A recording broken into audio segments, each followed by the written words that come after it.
Thanks for joining us for another Creating Dementia Solutions. I'm Richard Pyatt. It's a Miles for Memories program. We talk about dementia and related subjects here on this program, which is also a podcast. So thank you for being with us. Make sure that you click the like button on the Miles for Memories Facebook page so you're alerted about these episodes as well as other useful information.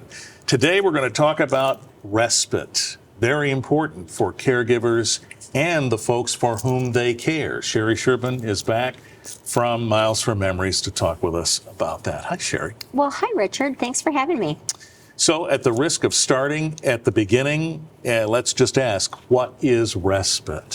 So when we talk about respite, it's really an opportunity to either offer a level of professional care for your loved one so that you as a caregiver can have a break. There's other types of respite that are less formal, so it could be family and friends that jump in and support you. And then at the other end, there's a more extreme level, which is an emergency situation. And that's where Miles for Memories originally got started in the whole respite solution programming. Mm-hmm. Okay, so it's getting a break for a caregiver. Now imagine that. If you're caring for someone who needs a significant amount of looking after, this becomes a lot of responsibility. Mm-hmm. And without a break, there are things that could happen to a person that helps derail their care, right? Maybe that's dramatic. No, it's not actually. For the individual who becomes overwhelmed with the caregiving responsibilities, some of the things that initially happen is that they stop with their own self-care. And so when they stop with their own self-care, they may miss a doctor's appointment. They may not get out and get the movement or exercise that they need. They may not eat the way that they should normally be eating because their focus is on somebody else. And the challenge with that is when you stop focusing on self, what happens when that person, you as the caregiver, become ill? Because we didn't take the time to put together some solutions along the way for both the caregiver and the care receiver. So this is integral to moving forward in whatever this new normal is in a person's family. Mm-hmm. They need to have this break, don't they? Yeah, they really do. It is important in terms of not only their self-esteem level, it can impact their immune system, it can impact in a negative way, it can increase other health risk factors if they're not looking at what needs to be taken care of. They start getting sick more often, which is a challenge for the one that they care for because we don't want to get them sick too, right? Because we're regularly in that situation. And then we fall into other situations where they may even fall into a hurt themselves kind of a scenario just so they can get a break. And so we never want a caregiver to get to that point to think that they don't have any other options, and really let's support them too. What are the types of respite? So as we look at respite, one of the simplest one is an informal type of respite. So the informal level of respite could be other family members that can engage in the care. And family don't have to be adult children. They could be grandchildren. They could be sisters and brothers of the person needing care. It extends to whatever level that you want to extend that to. But it could also be friends. It could be folks that were engaged with them in their church who also want to come in and get involved and help support them. It could be that person that they used to just go have coffee with every morning. And there's no reason why that person can't still come over and have coffee so that you have at least a short period of time for break. So that's kind of gets into the informal level. Then we can get into more formal levels of care where there's a professional caregiver involved. So it could be an adult daycare like we have at Marion E. Birch. Mm-hmm. Here in town. It could be a home care provider. So we work with area home care providers that will come right into that home environment so we don't have to move the person living with dementia. It could be a residential facility. Now might be the time to try some out. So a residential overnight stay could be just that. It could be one overnight. It could be 2 weeks. It could be a month. Let's see how this goes. Maybe you're planning to take a family vacation and thought you never could. Mm-hmm. So those respite programs at residential facilities can be very helpful at the same time. And then lastly, there's that emergency respite scenario. So you're the primary caregiver and now something has happened to you. And what's going to happen to your loved one who's at home? When we first started the Safe Return programs, we had an individual caregiver. This one happened to be a man, and he was caring for his wife at home who had Alzheimer's disease, and he had a heart attack. Oh, my. And he ended up at the hospital. He had open heart surgery, and 3 days later when he woke up, instantly panic set in because his wife was at home with Alzheimer's disease, unable to care for herself. And that was his first question: where's my wife?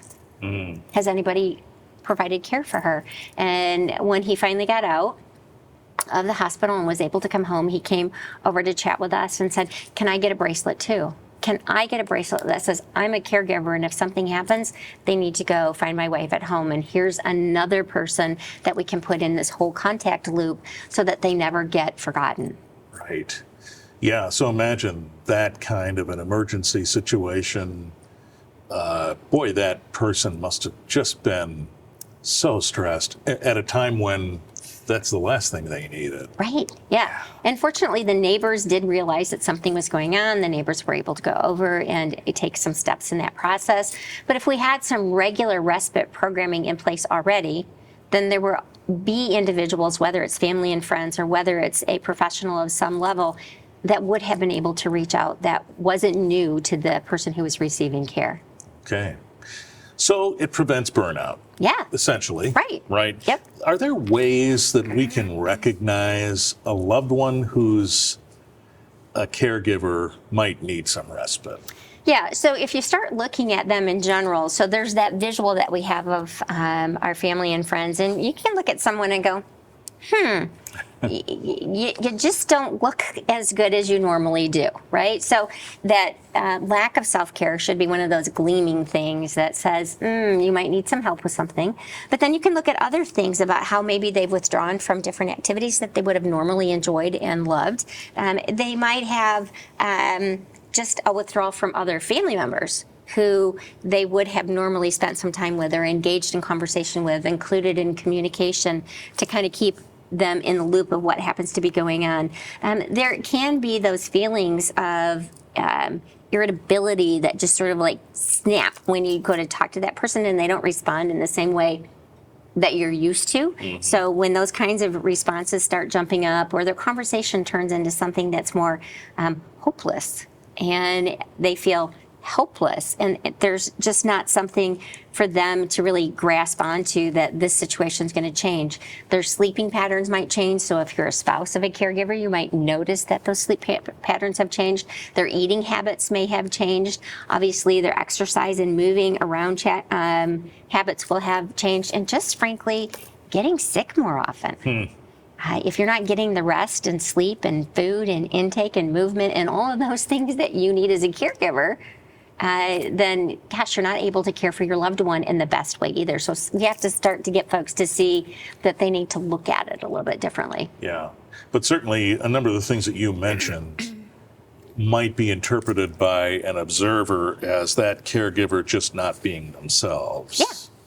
Yeah. And that is something that's notable and to pay attention to. So one of the things that we often don't realize is that the individuals who are caregivers for somebody who has some form of dementia has the highest mortality rate out of any other type of caregiver.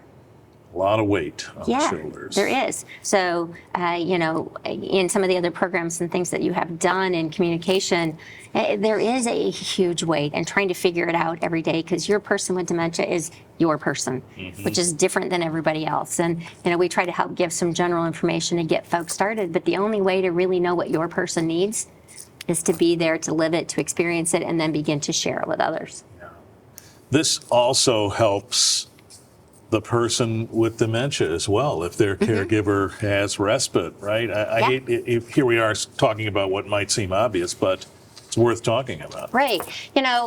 When you engage in that whole respite conversation, bringing additional folks in can help you to recognize that they're definitely getting competent level of care, right? And what you as the care provider think is competent may not be what the professional person is doing, because they were trained to do things a little bit differently. Yeah. You're learning on the spot. On the job learning is a little bit different. Sure.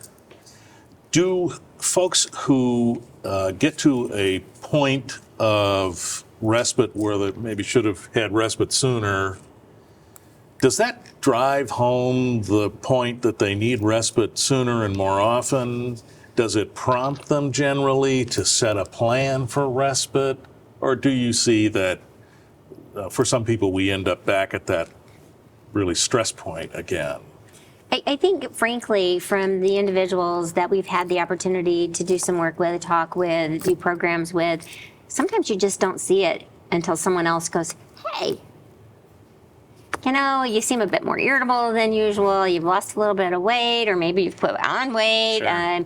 You're not really just sort of taking your self-care in the same way as you would have in the past. And it's always such a hard subject to broach, to go, you don't look so good anymore, right? So there's a sensitive way to do that. But if, as a friend of a caregiver, a family member of a caregiver, you notice this lack of care for self, it should be something for you to pay attention to and now start asking how you can help, right? Instead of avoiding it, because Julie's doing everything. Right, Yeah. right. Yep, and so a person who observes this might also be in a position to take a little bit of a greater role in making sure that person has their respite. Yeah. And that's very important. Before we go, there are lots of benefits to all of this, but if you were to drive home any final points about respite and the caregiver and the overall perspective, what would it be? So if you're a caregiver, the biggest benefit of respite that I can see, and there are many, is that whole opportunity for you to be the best caregiver that you can for the longest period of time. So rather than having to have your caregiving stop because something happened to you, because you were avoiding taking care of self, bringing others in to be part of this whole caregiving journey creates ultimately a greater peace of mind when you're able to open up to that whole idea. Your loved one has the opportunity to experience care from more folks.